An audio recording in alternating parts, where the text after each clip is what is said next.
بسم الله الرحمن الرحيم. السلام عليكم ورحمة الله وبركاته. أصحابتا كسو دوادا مركلة برنامجيني عافيمادك ee taxanaha ahaa insha Allah maanta waxaan ka hadlaynaa xanuunka ama cudurka neefta ee afka qalaad lagu yiraahdo asma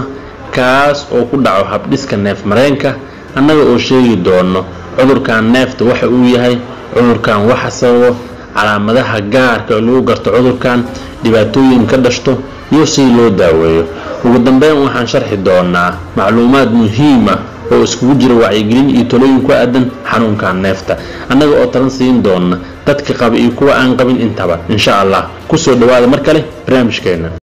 haddii aan gudo galno mowduuceena insha Allah maanta waxaan ka hadlaynaa xanuunka ama cudurka neefta kaas oo loo yaqaan asma marka waa maxay cudurkan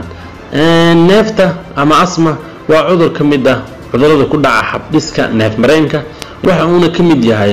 cudurada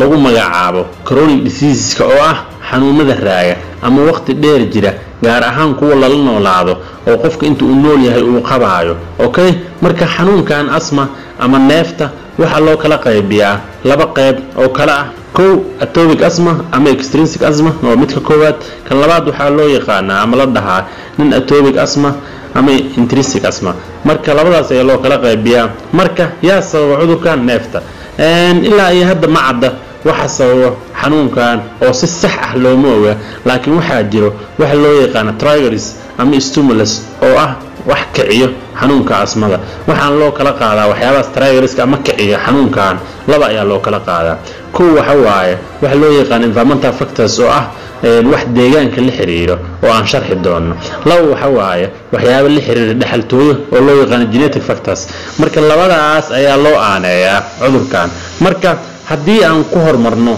qaybta deegaanka ka timaada ama environmental factorska waxa kamid ah kow infectionska ayaa kamid oo ah jeermisyada marka jeermisyada waxa waaye waxay kamid yihiin waxyaabaha kiciya ama triggerska macnaha ama stimuluska mataqaanaa kiciya xanuunkan laba waxa waaye irritants ama inhalants wax loo yaqaan sida mataqaanaa chlorine iyo wax la midka ah ayagana waxay kamid yihiin waxyaabaha kiciya hadda chlorine-kan oo yani biyaha lagu daray iyo ama meelaha lagu dhaqo waxaas yani dadka qaar waxa waaye xanuunkan uu ku kiciya oo triggerska ayuu kamid yahay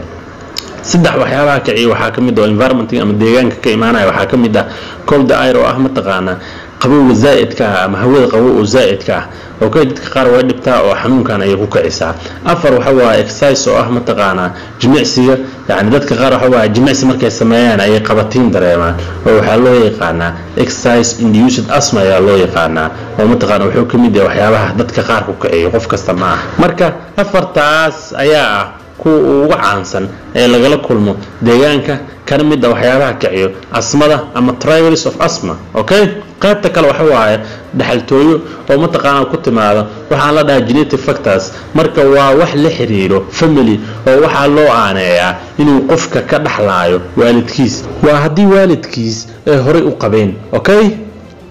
marka labadaas qayb oo midna deegaanka yahay midna dhaxaltooyo yahay ayay ku timaadaan ilaa ay hadda inta loo gahay xanuunkan asma ama neefta okay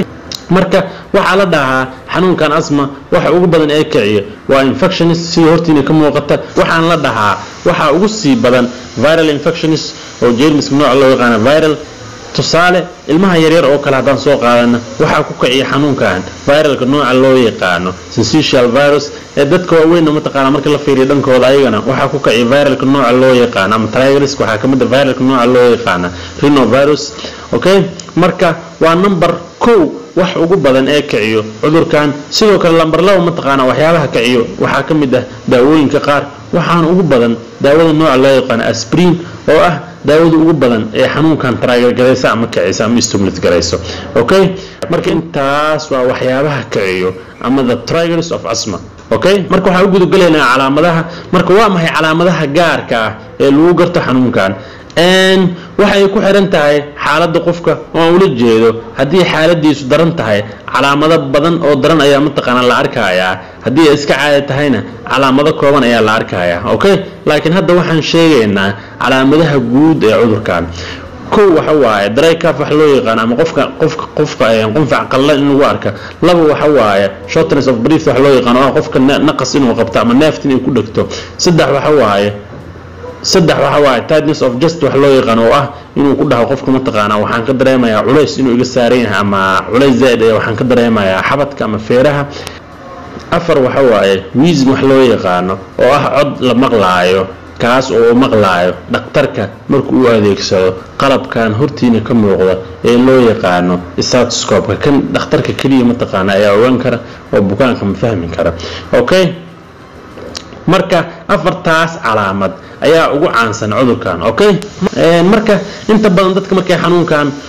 marka hore isku arkaan kama shakiyaan oo waxay u maleynayaan caabuqyada ku dhaca neef mareenka laakiin markay isbitaal tagaan ayay si degdeg ah ku ogaan karaan marka waxaan kula talinaynaa bulshadeena haddii isku arkaan calaamadahan aan soo sheegnay inay si degdeg ah isbitaalada u tagaan si calaamadahaas looga saaro cudurrada kale ee mataqaanaa sanbab ku dhaca oo haddii uu asma qabo loo ogaado okay marka waxa uu mataqaanaa xanuunkan lagu ogaado ma aha qofka in dhiig laga qaaday wax la mid oo la dhahay kadib cudurka neefta ayaa qabtaa oo asxaabta qaar markay kula soo hadlayaan waxay ku dhahayaan cudurka neefta ayaa iskaga shakiyay ama wax la mid ah kadib mataqaanaa waxay ku dhahayaan isbitaal hadaa taga ma dhiig ayaa laga qaadayaa maya waxaas shaqo kuma lahan cudurkan dhiig la qaado oo cudurka qof in dhiig laga qaado lama dhahayo xanuunka asma ama neefta ayaa qabtaa laakiin waxa lagu ogaadaa qalabkan hortiina ka muuqda ee loo yaqaan spirometry oo ah qalabkan hortiina ka muuqda marka qalabkan ayaa lagu ogaadaa waxaana ogaan kara dhakhtar mataqaanaa takhasus leh habdhiska neef mareenka okay marka sidaas ayaa lagu ogaadaa marka qofkii hore xanuunkan looga sheegay waxaan faraynaa inuu dadaal muujiyo oo waxa kicinayo ka digtoonaado kana fogaado okay waana soo sheegnay waxyaabaha kicinayo dadka qaba asmada waqti dheerna uu hayo ayaga ayaa mataqaanaa ku sheegaya waxa u daran ama waxa kicinayo xanuunkan maadaama uu waqti dheer hayay way garan karaan waxyaabaha ku kicinayo xanuunkan inta badan okay marka insha Allah casharkeena maanta intaas ayaan ku soo koobaynaa wixii su'aalaha qabtaan comment inoo reebo assalamu alaykum warahmatullahi wabarakatuh